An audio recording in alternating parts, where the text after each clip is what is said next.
Sa ibang balita, malaki rin ang naitulong ng Hukbong Sandatahan sa pagpapatupad ng Brigada Eskwela bilang paghahanda sa pagbubukas ng klase sa Hunyo. Alamin natin ito sa ulat ni Dina Pagibitan.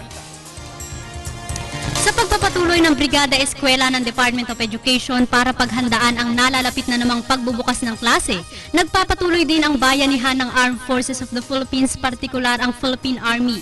Bukod kasi sa mga magulang, guro, estudyante at mga organisasyong tumutulong sa pagsasaayos ng mga eskwelahan, kaisa din ang ating mga sundalo sa pagpipintura, pagkumpuni at paggawa ng mga kagamitan ng mga eskwelahan na gagamitin ng ating mga mag-aaral.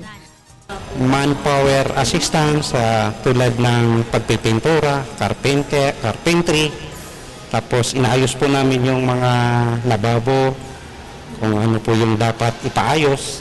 Lahat ng pinapaayos nila ay aming binibigay.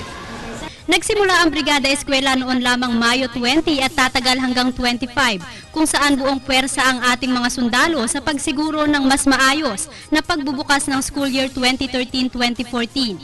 Ilan lamang sa mga estudyanteng volunteers, sina Jolo, Jom at Elvin na tumutulong sa pagpintura ng buong eskwelahan ng Makati Science High School. Kasi po, nasa bahay lang naman po kami. So, imbis po na sayangin po namin yung oras po namin sa pagko-computer lang po, cellphone, hindi sumbuti na po, tumulong na lang po kami dito sa school.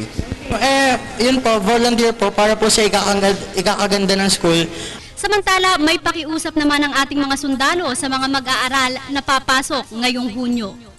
Doon naman sa mga papasok na mga estudyante ay dapat ay kung ano po yung mga naayos namin na mga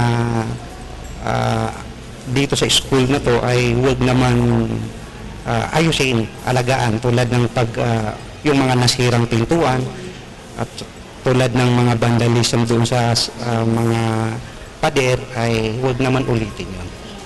Para sa Telebisyon ng Bayan, ako si Dina Pagibitan.